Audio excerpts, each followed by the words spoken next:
Welcome to your favorite Discovery Paranormal ever.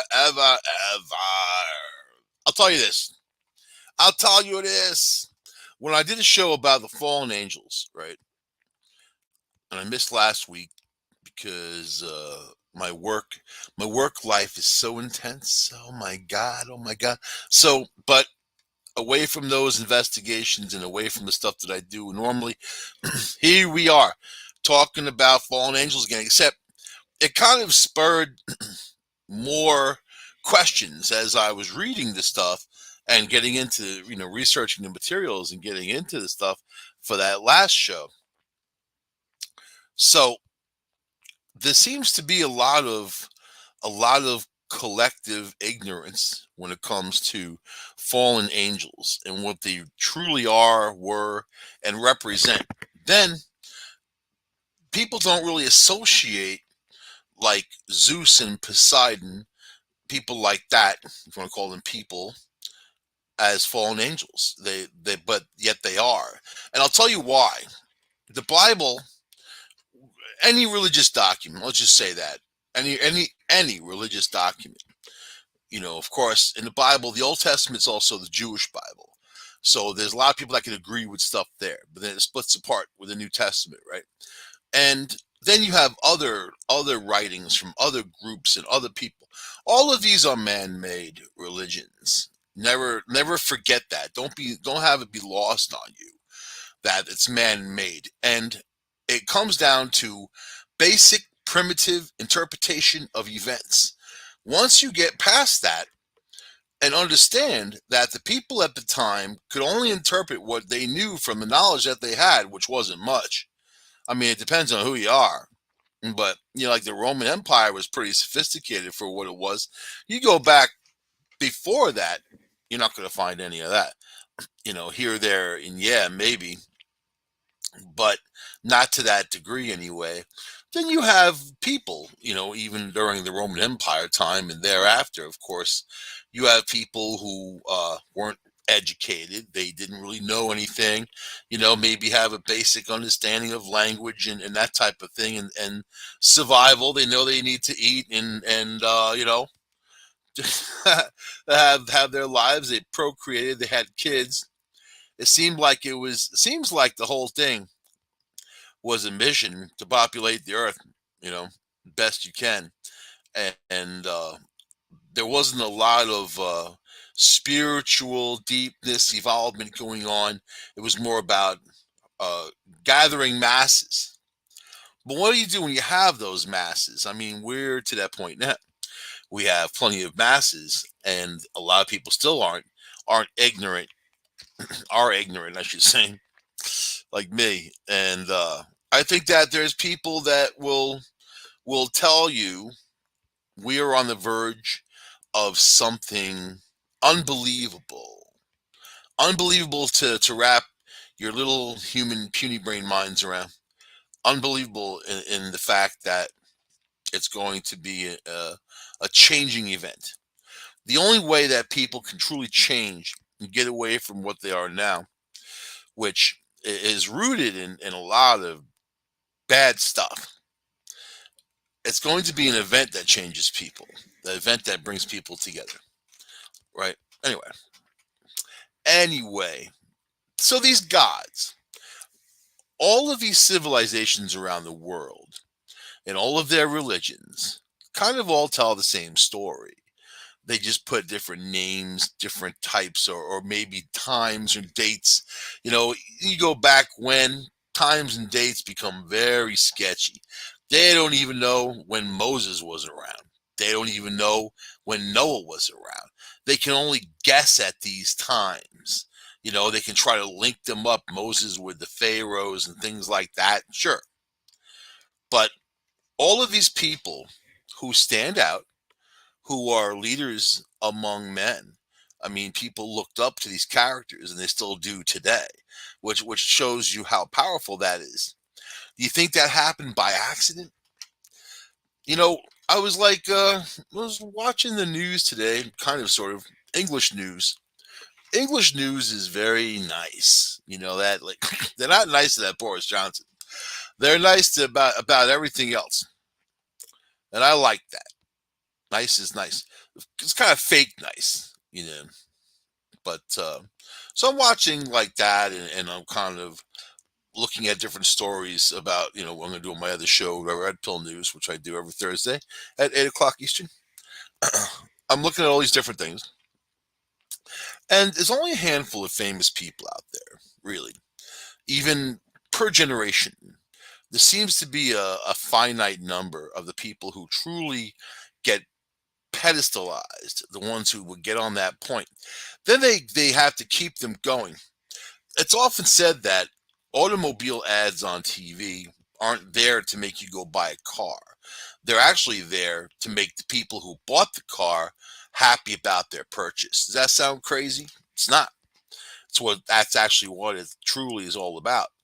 So you have to be careful of the presenters, because there are people who want to get control of your brain and your spending and how you live your life. So you dedicate yourselves to them, right? And what they do. Look at these entities out there that kind of just draw from people, and makeup and females, some males, but it's a whole industry built on people altering themselves, changing themselves. I don't think a lot of people look better when they put makeup on, my own personal opinion.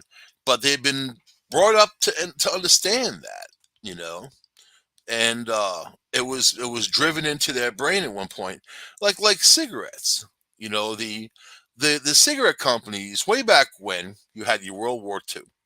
And then you had this guy who was in charge of their propaganda for World War II against the Germans. He made himself a very big name for himself in that aspect of always getting the enemy guessing or moving, or trying to destroy them psychologically and things like that. This guy went on into advertising after the war, and just when the cigarette companies came to him and said, "Hey, we want to start selling cigarettes to women, but it's sort of a man thing to do, and how can we do this?" They invented a cigarette for women, and this guy went out and hired a bunch of famous actors and got them puffing cigarettes and put them in all kinds of ads, even at Christmas and whatever. And women started smoking cigarettes. It's that simple. It's that simple, right? It's about monkey see, monkey do, which is very, very powerful. That keeping up with the Joneses, you buy something nice at your house, and your neighbor sees it, and they feel like they got to have it for themselves, and then you'll see a whole chain reaction. That's what happens, right? And that's the world we're in. So when I look at the world, I understand it for some real reason. I get it. I get why the way things work. I get how the way things work. Maybe I don't know a lot of in particulars, but I kind of understand the flow. And when I read about people like Poseidon or Zeus, I understand something different about the whole concept, right? So let me get to that. So otherwise, I'm just gonna keep yammering on. I know what the hell I was talking about to begin with. so, so here we are.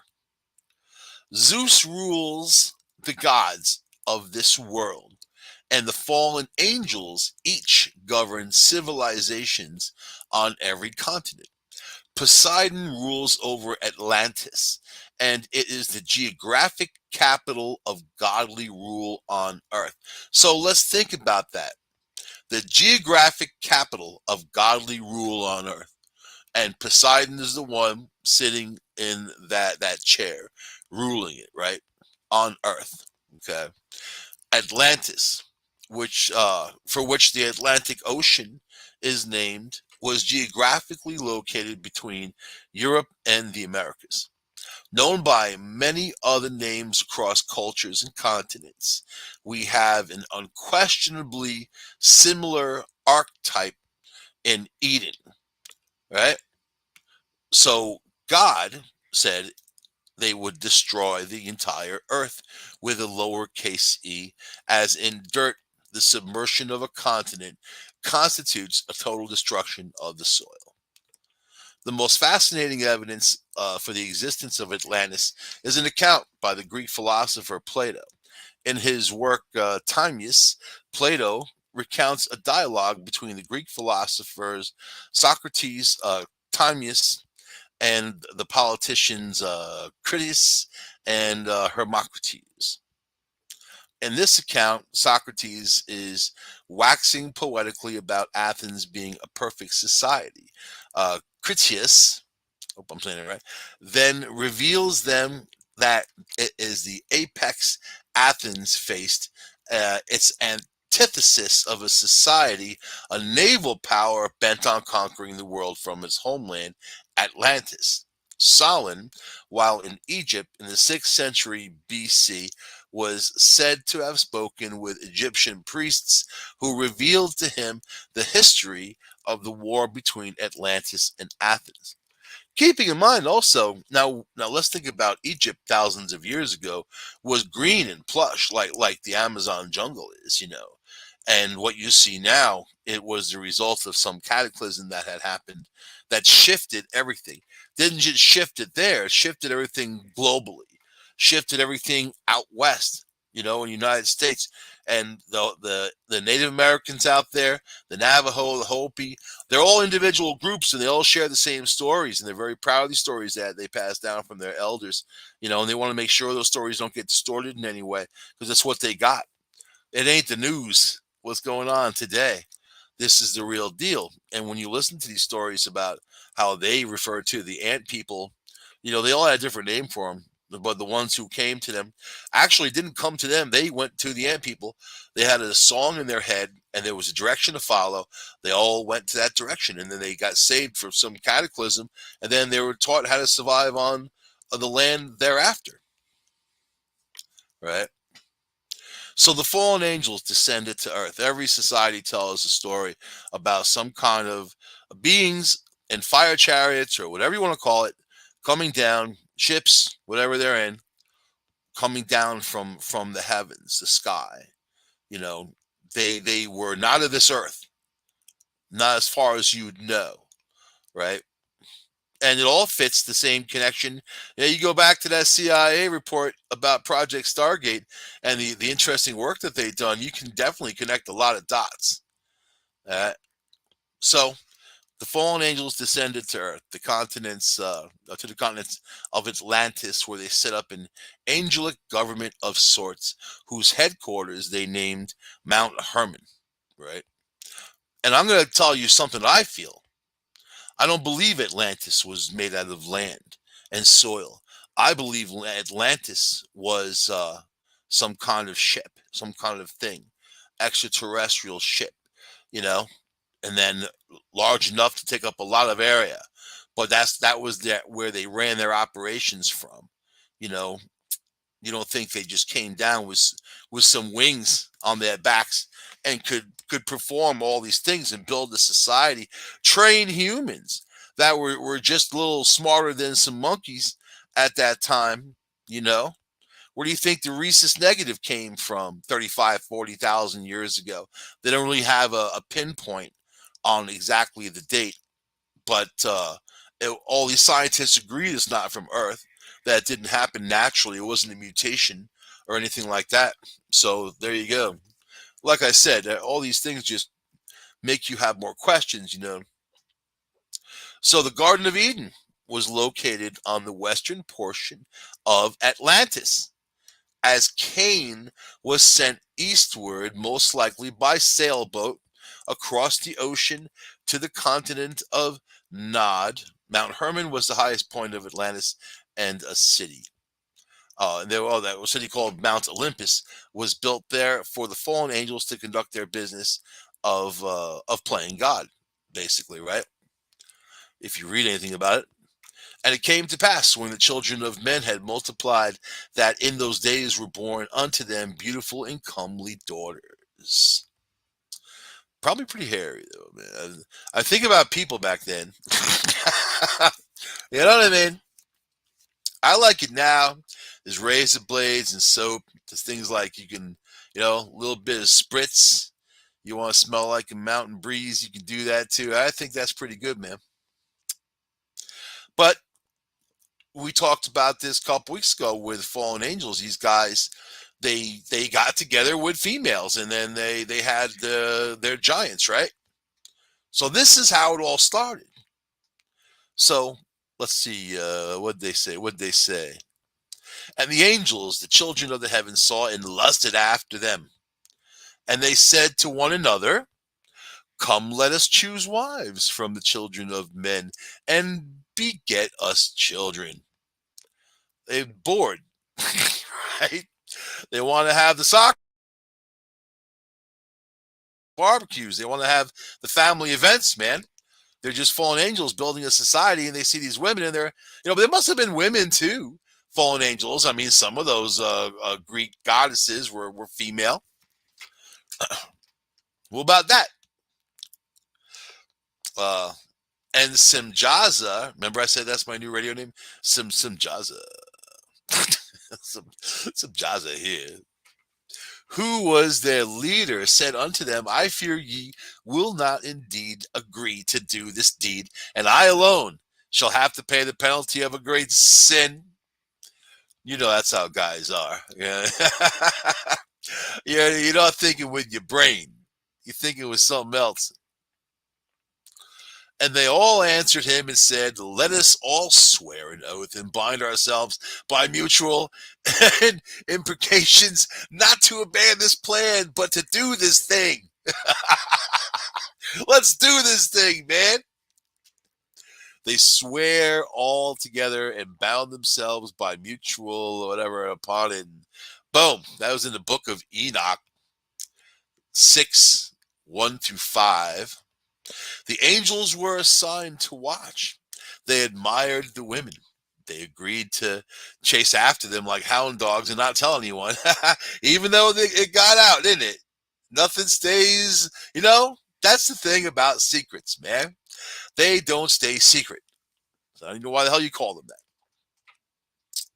They admired the women from outer space and must have discussed it. That doesn't even make any sense. Like they're just floating around. Obviously, they're floating around in something. And these people are flesh and bone. These people who mated with the women and had children with those women, even though they were large. So there's something to understand about the biology going on there, if you believe the story, right? Semjaza indicates his interest because his response as their leader wasn't to turn them in for crimes against the kingdom. Instead, he said to them he wasn't exactly sure because only he would be punished for it, and all because that he has the authority over them. See, he's taking the responsibility. He's like, you guys mess around, I'm the one who gets it. They understood where he was coming from, and they said that they were willing to put mutually binding curses on any angels that abandon the oath to descend to earth and take wives. So they swore and descended, and God never knew it. God never knew it. How does that happen? Look, God knew everything, like Santa Claus. God never knew it. Your angels are out of control. They're horny for these women, and they're down there doing their thing. And they said that they were cursing the other angels who tried to turn them in. So if God invented everything, was is put out there as the creator of all, who created God? Number one. Number two, none of this stuff would even make any sense because all of it's happening within the realm of that kind of creation. You would have to know. It would be very weird not to know, right? Unless God's very busy doing stuff, right? I don't know. All right. So they were all in 200. They said 200 of these fallen angels, right, who descended in the days of Jared onto the summit of Mount Hermon, and they called it Mount Hermon, whatever. All right, here we go. Book of Enoch. Mutual imprecations means evil curses, and Hermon is derived from one of two words. Let me get past this stupid word. words. You don't care about that. All right, let me see. Bum, bum, bum, bum, bum. And we talked about all the other. So some of the names of their leaders. You know, of course. Let's see. Arak Iba, Ramil, Kokabil, Tamil, Ramil, all that. Right. There's a lot of them. And let's see. These 18 angels each controlled 10 lesser angels. These angels descended on Mount Hermon with Semjaza, recited the oath of uh, defection to the others. The angels below were also accused of teaching secrets to humans. So not only did they fornicate, but there's a lot of bedroom talk, right? With the humans and this is how you do this is how you do that, and behold, the names of the angels of these are the names of the first Sanjaza. There we go. Let's get to the internet. Okay. All right. The Genesis Revelation, a scientifically correct translation of the Hebrew book of Genesis, a consolidated mythological history, right, and the most comprehensive argument for creation science ever written. The mystery of the anointed Messiah and the divine creation are the most controversial and misunderstood subjects known to humankind. And that's the thing, too. If it was something you were supposed to know, don't you think they'd spell it out for you? Like, really? You keep guessing at stuff or have people just tell you a bunch of bunk. I've talked to a lot of these preachers, man. They don't even know anything about their own life, what's going on. And they'll talk to you about spirituality. And a lot of people I know are spiritual who don't describe themselves as not religious, but they're spiritual. So there's a division and people know about it, right? But all this happened because of this. This is more turning out to be the story of some advanced culture that came here that wanted to live on, and in that they did, right?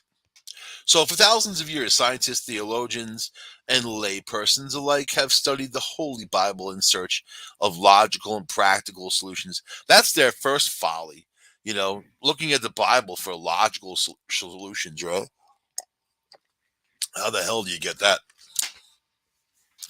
You got to read between the lines, and it was written by people who were pretty far out there, and like the book of John. There was over 30 Johns apparently. One left off where another picked up. How does that happen?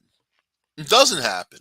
Or if it happens, you're not talking about real information, right? But you can read between the lines and you can see the outset of this story, right? All right.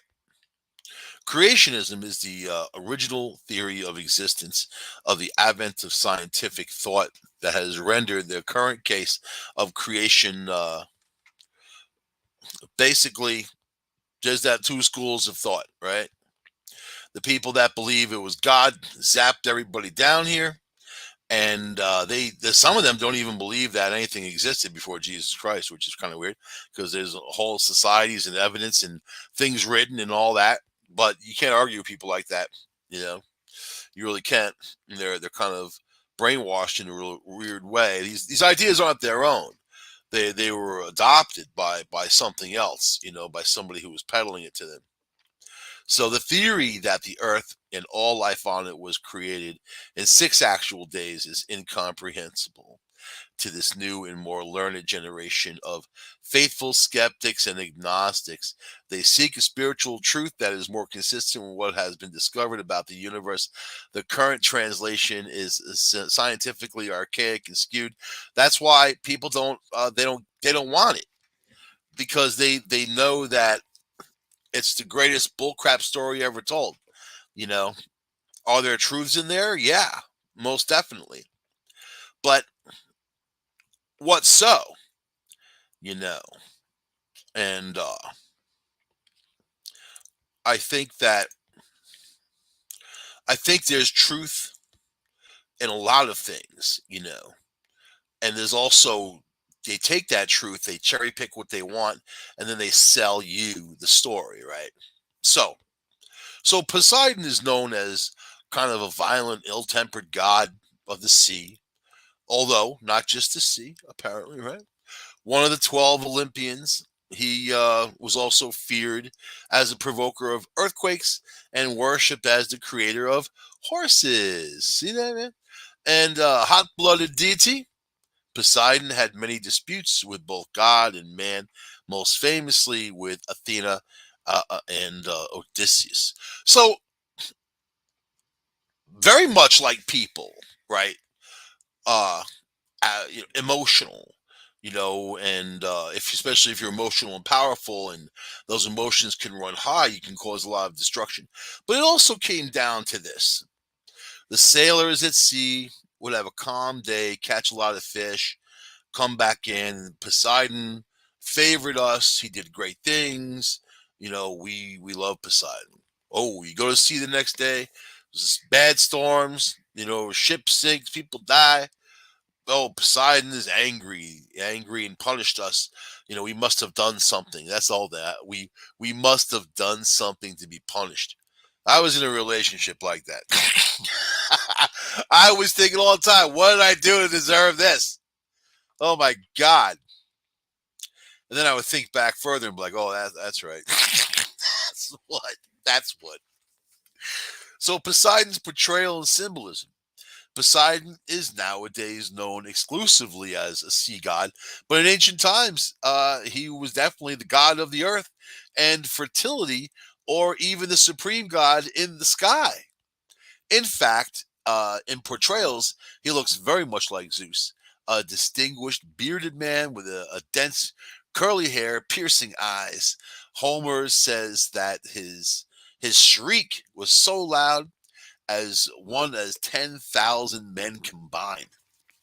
I knew someone that had a louder shriek than that, and they would know God either.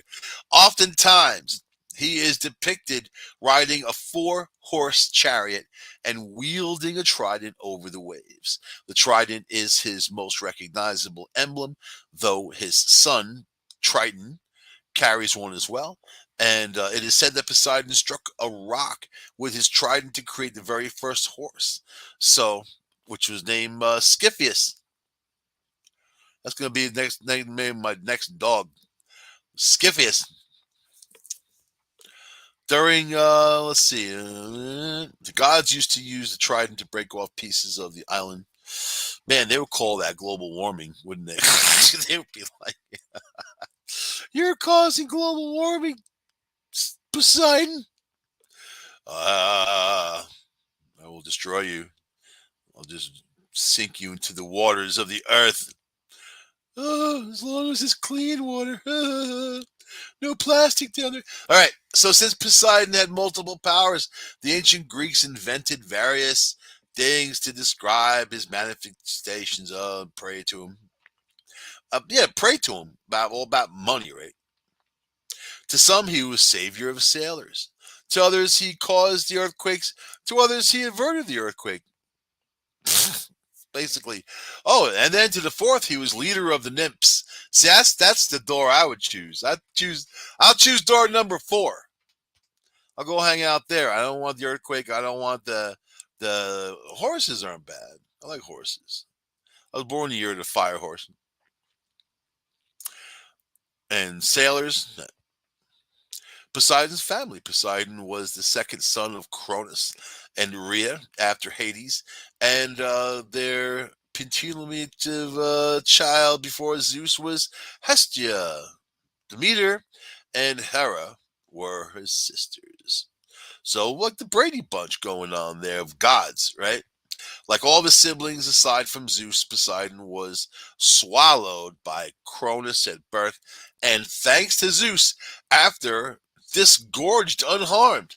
So Cronus ate all of them like little gingerbread men and then puked them up on the earth. So there are a lot of people that are the ancient alien people that say Cronus was a ship and they came out of the ship. And this was those people, this was their version of what they had witnessed.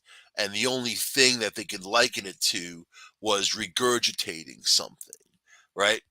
because they had no idea what the hell they were even watching or what was going on. You know, think about if we went back in time now with our drones and our airplanes or whatever, any technology we have, right? How mystified people would be, you know, and you go back far enough, they're going to look at you like a god. You whip out a big lighter in a time when fire wasn't really around, and they're going to look at you like a god. So it comes down to interpretation. And it's always why I carry a big lighter. It's not lost on me that you can get sucked in some time hole. You might need it. You don't want to get sucked into a time hole without your big lighter. All right. So he was disgorging. They puked up. However, some that say that Rhea managed to hide Poseidon from his father's rage as well. All right. Here we go. And Poseidon challenges Zeus. Poseidon had a very violent character, impulsive and hot-blooded. He couldn't put up with Zeus's arrogant behavior as a ruler, so he teamed up with Hera and Athena to teach him a lesson. However, with the help of Thetis and Boreas, Zeus overpowered his challengers. So always a struggle, always a war, always something going on. These aren't the dedicated, elevated beings that you think you would encounter from somewhere.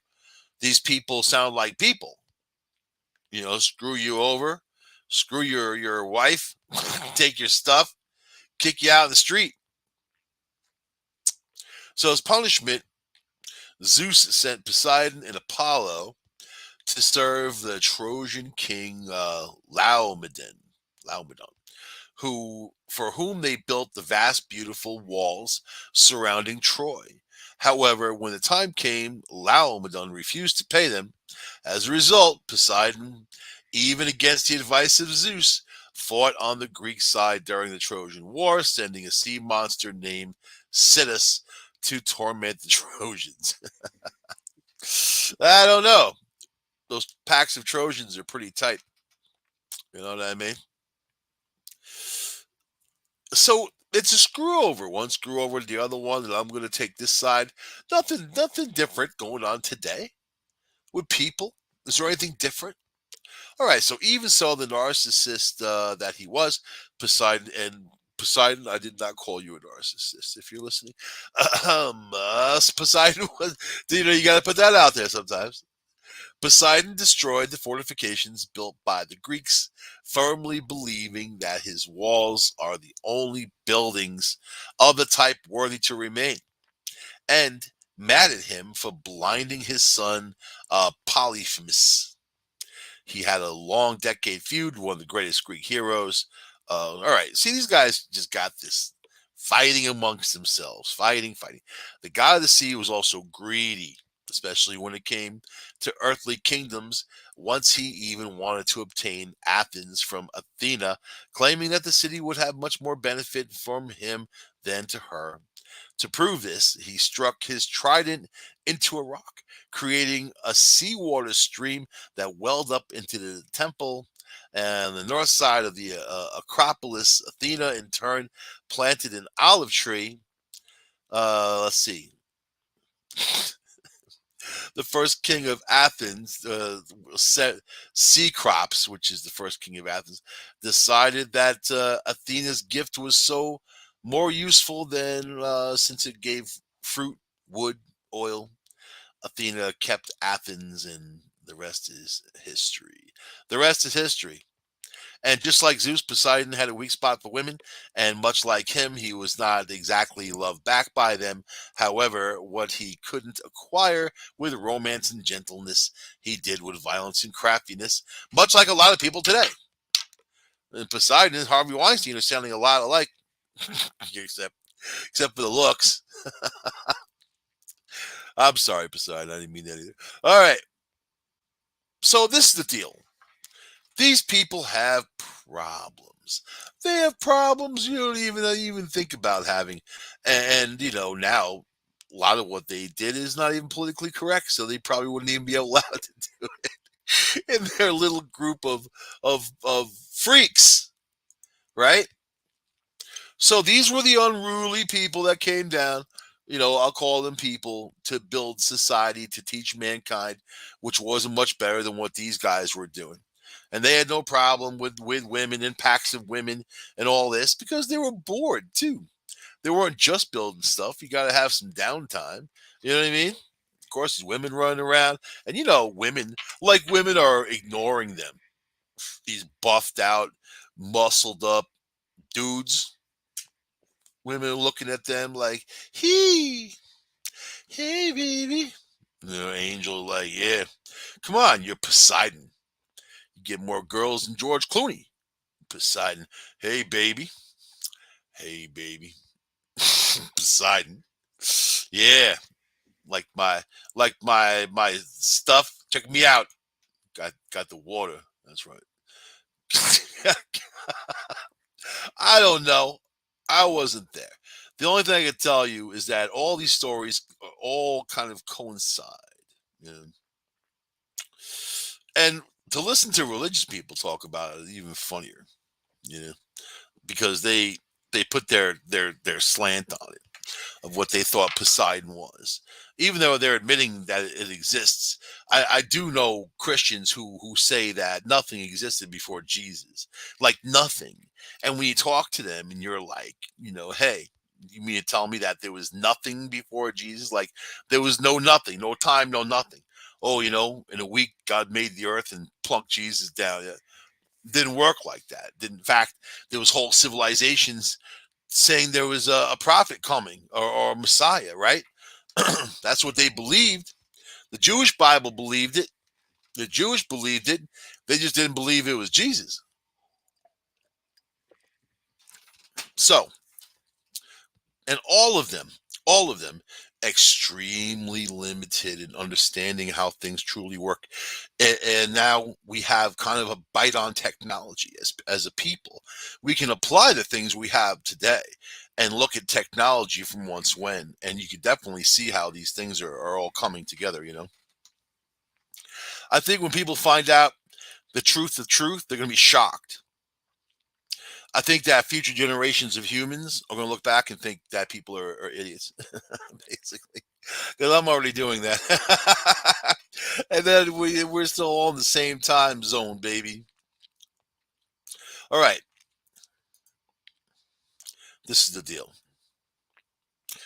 So Poseidon, moody as he was, with all the fights and all the facts, it really was about these people building a society, building a world, going out there and teaching mankind. The stories all revolve around teaching, like even making those walls around these kingdoms, and how when you look at it, and ancient aliens and they go to these places and they look at these walls, you can't even put a needle in between the stones, and these stones are huge, they're giant, they weigh tons and tons and tons. How did the people at that time that were using chicken bones as tools craft such a thing? Unless there was a society that you didn't know about. But it's kind of hard to hide something like that, isn't it? You know? So I love how they describe Poseidon as so moody. I'd be able to hang out with that dude. I kind of feel like it's a little bit of us and each other. He had possessed a palace made of gems and coral located on the ocean floor. He was at Mount Olympus more often than his palace. And that makes sense on the ocean floor, gems and coral. It just sounds like if you're a novice and you're looking to describe something that you have never seen before, you're going to just liken it to the things that you already know, right? If you're looking at like an electronic panel and it's flashing and doing all kinds of stuff, you definitely could easily say it looks like gems and coral and kind of dumb it down and then run away from it as fast as possible because they don't know what the hell it is. Poseidon, I think that I like the whole horse thing too. And they don't say that they're seahorses. You know, if you apply your knowledge to anything, you're going to find truths, right? And the paranormal is no different. Whether you're a ghost hunter or whether you're somebody who, I know people cringe when I say ghost hunter because I know you're not hunting ghosts, but a paranormal investigator, right? It's something that you have that's a thirst for knowledge that maybe other people don't even believe or they'll mock. I've been mocked for doing this stuff. It doesn't matter. Those people don't understand. And let people alone in what they do, as long as it's not some destructive thing. Let people be. Who is anyone out there to judge others and mock them in the things that they do, especially if they're looking for tangible proof of stuff that obviously exists, since there's tangible proof of it, right? But the Watchers, these are this is Zeus, this is Hades, this is of Satan. You know, all of these, if you want to get technical, all the angels that, depending whose story you read, Beelzebub, tossed out of heaven, the heavens. Come on, very, very, very, very weird. And I have a lot of questions. In fact, I got more questions now than I did. So there's something to that. And then I keep searching for more answers, right? In a few weeks, I'm going to be out west and I'm going to be out exploring Chaco Canyon, those places. And I just have a feeling about that whole area. This is where the Navajo had their stories. In fact, I'm going to be in northern Arizona to go see Wally Brown, and he's a big Navajo dude. And he's got stories of UFOs coming close and whatever. And he says he can call them and they show up. So I'm looking forward to that happening. I'll be doing a live show at that rate. All right. So here it is in Genesis, right? And it came to pass when men began to multiply on the face of the earth, and daughters were born unto them, that the sons of God saw the daughters of men, and they were fair. And then they took them as wives, and all which they chose. Did you have to marry them? That's my question. Did you have to marry them? So, and these were demigods, right? Hybrids between the sons of gods and daughter of men. These are where this was the giants, and this was the reason for the flood, apparently, and all that. But I don't believe in that because the timing is off. The timing is off. I think Noah came way before that. You know, before Noah came here, there wasn't much going on. I believe it was a planet. I believe the planet had some kind of life to it. I believe it had volcanoes. I believe it was unstable. I believe in a lot of that. And I think it took a long time to get it together. But it was Noah who built society. If you look back, Noah's father's Methuselah, his father's Enoch. And you gonna tell me those guys are from the earth? Come on, Noah lived 950 years. How many people live 950 years? You know, think about that. So I think that the more you understand about that, the more you can understand about what is about to be exposed to people. Right now, you have aircraft carriers that have vessels flying above it. They don't know what it is, and they can't do anything about it. There goes your security out the window, right? If it was the Russians or the Chinese, we'd be sending a missile up there, but not these things. Some were cone shaped, and some were round, and some were triangles, all different types of shapes. That doesn't sound like that freaking movie, Close Encounters of the Third Kind, you know? And I think movies like that even were invented to brace people, to prepare people to a bigger world, joining a bigger universe, and understanding that we're not the center of the universe, understanding that we are a people, a species, or something. Maybe we have a lot in common with others out there, right? Biologically. But it's going to be a long time before that really gets out there, like in your face out there, because there are so many people that are closed off. They don't want it. They don't want to understand it. They don't want to deal with it. You know, they don't believe in it. I talk to people, they don't even believe in COVID-19. Like, how can you not believe in it? What's just a belief when it comes to a virus that people die from, or get sick from, the belief. But yeah, you're always going to have those ignorant people out there. Always, always. Do you ever think that they can be cycled out of mankind? And I mean, if you're sure, if you bring education to the forefront, sure. Instead of what's out there now is disinformation. Right now, education is supplied by the victors, written from their direction, from their perspective, from their hand. The only thing that's not is math, right?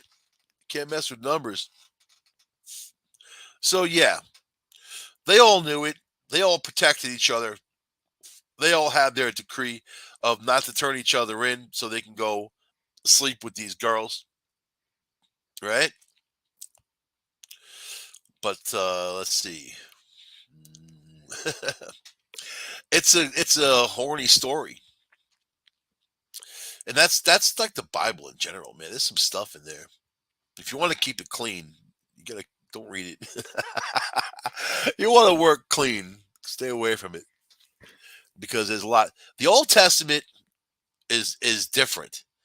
It definitely stands out about the stories that they really tried to focus on with the lack of information that they had. Even the New Testament seems like they just kind of wanted to reverse everything in the Old Testament and make it good, like eating animals. In the Old Testament, people, humans, weren't supposed to eat animals. In the New Testament, it was all right, quite all right. So what else? I don't know. I like the stories. I can understand where they're coming from, you know. And what I don't like is how people kind of put their own, I don't know, they put their own stint on it, man. I meet a lot of people that do that in this world. And they cherry pick information from a certain story, a certain thing, and then they kind of make it their own. Buddha did that when it comes to the Tao Te Ching. The Tao Te Ching is just book of poems, 81 poems, right, written by Lao Tzu, and people had taken it over the years and made it their own, or rewritten certain verses, changing the words or whatever to try to make it their own, like they're the ones who dreamt it up. So you're always going to have carpetbaggers. And yeah, I'm calling Buddha a carpetbagger. I'm not a Buddhist. I know a lot about Buddha. I don't argue with Buddhists about Buddha because they're already in that world of brainwashedness. They know that I can tell them I can't enlighten them in any way because those people reject it. It's almost like once humans have one particular thing they like to grab onto, they don't let it go.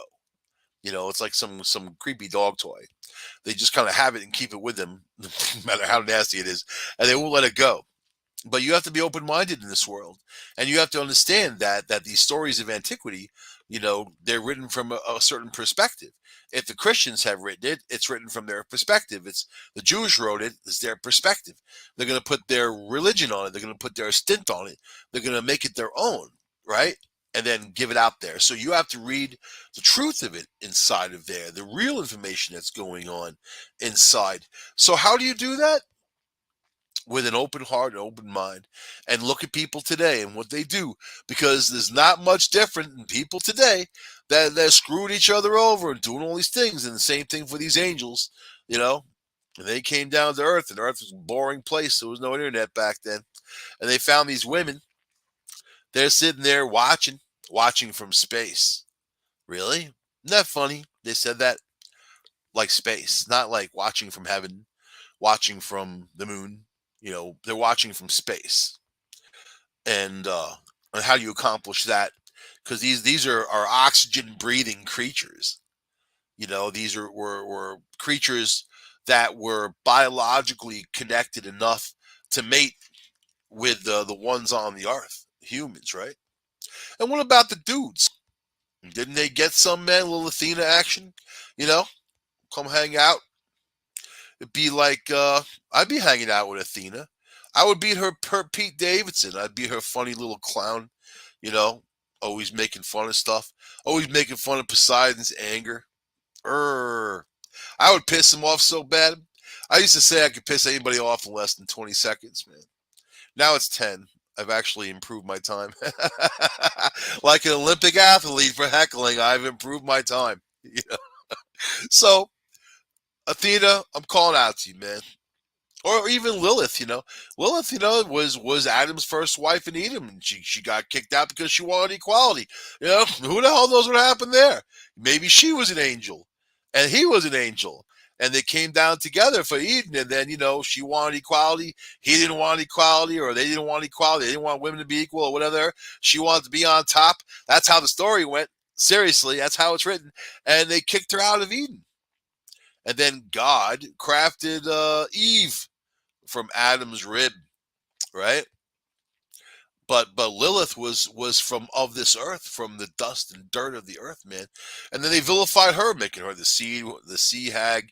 In the Bible, they just mentioned her as like a sea hag type, and they were afraid not to include her, but they didn't want to write about her, and that's your average Catholic Christian type or even religious type. They think they're going to get punished, by not writing about something. You know what I mean? So or just like all those books that they found buried out in the desert there in Iraq and all that, in these clay pots that the Catholic Church had buried because they didn't want truth to be known, what was in those books. And then they didn't want to destroy them either because they were afraid if they destroyed them that they would be punished. People always second guessing themselves, man. This is what they've wrought. These are the humans, the people that they've wrought. And from those times, we have these times. We have more democracy. We have more rights. We have more things now that people are certainly passionate about fighting for. Look at all the protests out there, and you're going to see a lot more. These truckers are shutting the roads down all over the place. You're going to see a lot more than that. Monkey see, monkey do. Like I said, right? So it really comes down to the struggle, the daily struggle of survival. Whether you're an angel, whether you're a person, whatever you got going on, it's a struggle, and we can make it easier on each other, and we can learn more. We can evolve. We can go further. We can understand more about ourselves and understand more about the universe as we reach out.